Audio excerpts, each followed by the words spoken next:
Y'all thought y'all were slick, huh? Y'all were slick making these two-way three-point playmakers, but of course I've seen a lot of things wrong with two-way three-point playmakers. Some of them only have like a 91 driving dunk, or some of them don't get a good driving dunk at all. Some of them make it to where they can't get elite contact dunks. Some of them are just awful for some reason. Why would you do this to yourself? But of course I came up with one of, if not the best two-way three-point playmakers out there, ladies and gentlemen, and I'm going to show you exactly how to make this build. So first of all, we're going to be a point guard, obviously, and we're going to stay 6'3". Now the only difference is that we're going to be bringing our weight down, because we're not necessarily going for the straight up 95 perimeter defense. We're still going to have a great perimeter defense though, but I mean, it's still going to be pretty good. And then we also increase our wingspan by 1 inch, so we have 184 pounds, 6'8" wingspan, and that'll pretty much give you the ability to have the 92 driving dunk from the wingspan. And with the weight and wingspan how it is, you still get a 91 perimeter defense, which is good enough to get you the ankle braces on Hall of Fame. And also, while I'm doing all of the stats, I'm going to go one by one on how the stats are going to be in each section, and I'm going to tell you the badges, and these are just how they are going to be fitting without the extra badges that you would get from, of course, college. But of course, do as you please in college. If you guys are going to be grinding and playing this build, I definitely recommend going to the college in the G League, because not only is it easy to get through those games and giving you those boosts, but you get 4 extra badge points. So why not go ahead and go to the college and then get the extra bonus, like 5% bonus my points for completing the G League and stuff like that. But you have to win the championship in both of the sections, in college and in the G League. So you have to win both championships. So without further ado, let's get into it. And I have everything on screen right now in front of me, so I'm going to be reading off everything as close as possible. So we got a 50 close shot. That's what it's going to be at, is a 50. Driving layup is going to be in 88. So it's going to be an 88 driving layup, with of course us maxing out the driving dunk. Now before we actually get into any of the badges that we will be using for finishing, we're going to be bringing up our vertical to an 85, just so we can get the elite contact dunks and all that. So yeah, go for it. So the badges that we will be using, and I have listed this out, and I have went into this build, already have made it, went through, calculated all the badge points that you have and what was needed for each of them. So literally, limitless takeoff, that will give you 6 badge points used up if you get that on Hall of Fame. Then next is the gold badges, that will be posterizer and giant slayer, both of them giving you 5 each. So therefore that'll be a total of 16 badge points there. And then silver badges, we're going to go for unstrippable and slithery finisher, and that will give you 2 each, giving you another 4. So there you go, that's 20, which means we have 2 left. And also, like I said, this is just before college and all that. So if you guys choose to go to college for Gonzaga, where you get an extra 3 badge points for finishing and 1 for playmaking, go ahead, because that's also really, really dope. So fearless finisher is going to be bronze, and then pro touch is also going to be bronze. So therefore we have that. So even if you do be like, yeah, let's go there to Gonzaga, when you go to Gonzaga, that will pretty much give you the ability, because you only have 2 badge points, you can actually put pro touch on, and then once you get out of college, you can pretty much get fearless finisher on silver as well, and you can upgrade them both to silver if you so choose. If not, then you can easily get acrobat on silver as well, or any badge pretty much upgraded as you please. Like slithery finisher, you can increase and take off one of these badges if you so choose. It's totally up to you, but these are just the badges that I would definitely run and that I would definitely play with. But like I said, it just depends if you go to college, where you go to college, how you want to play the build. All that takes into consideration for how you play it. I'm just giving you examples of how I would play it, while just giving you the build template. I'm pretty much just giving you a template of like pretty much this build, and then you can do whatever the fuck you want with it. I don't care. But shooting, we're going into shooting now, and shooting is going to be a little bit different. Usually some people would have a lower 3-point rating or a higher or a lower mid-range to be like, oh yeah, look at me, oh yeah, you know, I'm gonna be like a floor spacing slasher or something like that. Well, we are definitely bringing the mid-range up to an 80 just so we can get those extra badge points just for doing so. And we're not really going to touch free throw much because we're going to bring it up by 1, because that's literally all you can bring it up by at the end of this. And I will show you guys exactly why, because yeah, we need to sacrifice something, and free throw takes a lot of attributes from your physicals anyway. It takes a lot of attributes from your physicals, even though it might be like a couple points, like 3 points to your speed in order to get your free throw up to at least a 75. It's whatever. But for shooting, this is what I have mapped out so far. And of course, this is just without me testing all the badges, so I don't know every little thing about each badge, like what badge is like better from patches and stuff like that, because we did recently have an update for the game. So I don't know what badges are going to be necessarily the best after each patch, or what the badges, what are the best badges are right now, considering I also have a friend right now that's playing a 3&D off guard, and he doesn't even know what badges are the best badges. I know a lot of people out there will claim that they know the best badges.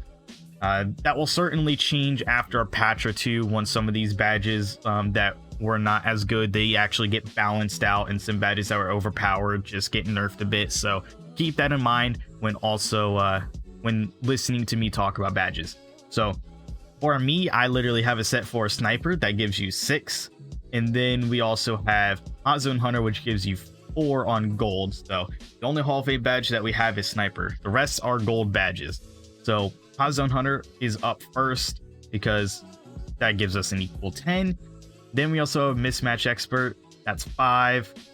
Limitless Spot Up, that's pretty much giving you another 4. Deadeye, that gives you another 4. And then we also have Rhythm Shooter, that also gives you another 4. Considering that we are a 2-way 3-point playmaker, we're definitely going to be using that playmaking ability to be able to, you know, dribble and get ourselves open pretty much off of everything. I would use Stop and Pop, but I don't know how good Stop and Pop is this year compared to 2K21. I know that I used Stop and Pop a lot last year, and it was actually really good. I don't know if it's that good this year. If it is actually that good, let me know in the comment section below. But like I said, this is just a template of how I would play.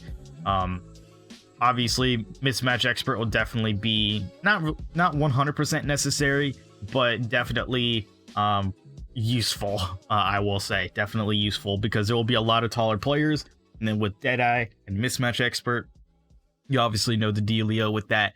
So that's just what I have mapped out right now. So we literally have five shooting badges that are gold, and then 1 badge that is Hall of Fame. So 21 of our badge points is going to be in the gold badges, and then 6 badge points for sniper in Hall of Fame. That's what we have. We're going to playmaking now. Obviously, playmaking has a lot to do with the ball handling, the speed with ball, really.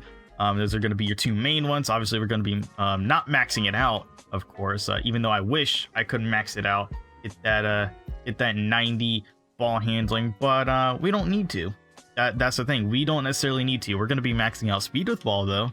In pass accuracy is going to go up to an 85. That gives us 30 exact badges. You know, it's like you can't take this down by 1, and you can't bring it up by 1. Otherwise, you're just going to be screwed on attributes later on, especially in your physicals. Then also, according to physicals, because we actually have it set up right now, we're going to bring speed up to an 85, which then in return, we need to bring up acceleration to an 81. Now, with these playmaking badges, obviously the 1 Hall of Fame badge that we are able to get out of these 4, or the one that we are going to choose out of these 4 Hall of Fame badges that are available, is Glue Hands. That will give us 6 badge points used for Glue Hands. And then now we have 4 gold badges that we will be using. Hyperdrive is one of them with 4. That gives us 10 total. Bullet Passer with 4. That is 14 total. And then we have Quick First Step that gives us another 4, which is 18 total, and then 22 total with quick chain. That also is another 4. Now, that leaves us with a little bit here, guys. 22 total badges, which means we have 8 available. We're going to be using Dimer and Unpluckable next as silver badges with 3 apiece. And then Downhill is going to be the last one with 2 badge points there, putting it on silver. So keep that in mind. That's just what I'm running, what I plan on running. But like I said, college could pretty much change that in a heartbeat. Just depending on how you like to play and how I would like to play this build. There's just a lot of things here. So with that being said, right now, obviously, we're able to get silver, hustler, and off-ball pest. We're not touching anything on defense. That's a lie. Why would we just only leave it like this and still be called a two-way threat, or even a two-way anything, really? So two-way 3-point playmaker, all around two-way threats. You have seen all my videos. We always try to get really good perimeter defense, considering that you are able to in this game. And now we get a 91 perimeter defense. We're going to be maxing that out. Now steal is going to be a little bit different, because we're going to be bringing this up to in 86, literally giving us the ability to get gold pickpocket, but we are not going to be using gold pickpocket at all, because the badges that we will be using goes as follows. Ankle braces on Hall of Fame. That's going to be the one Hall of Fame badge we use.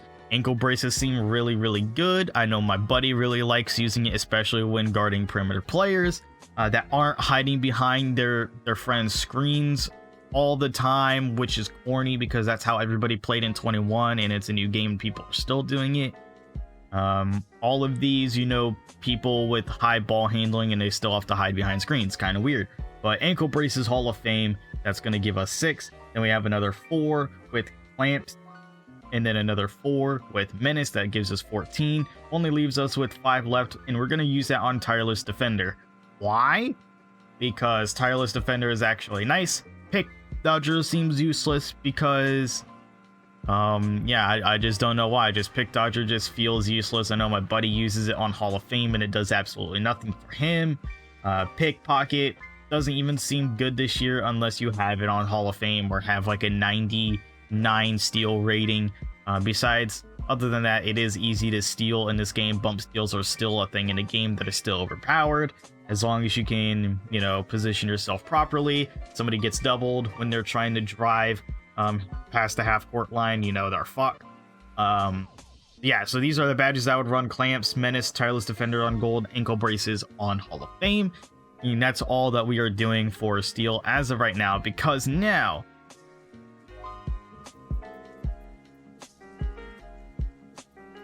there we go. So bringing stamina up to an 88 is as much that we are going to get for it. We get a total of 22, 27, 30, and 19.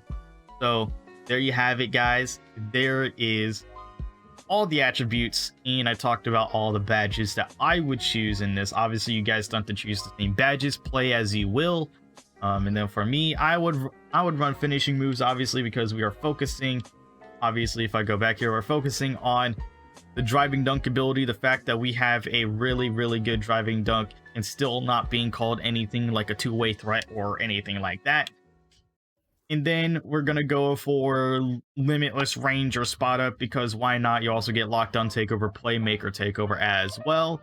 But yeah, obviously I would just go with like limitless range for right now, because Mamba mentality is so easy to get, so it doesn't matter. Two-way 3-point playmaker, guys.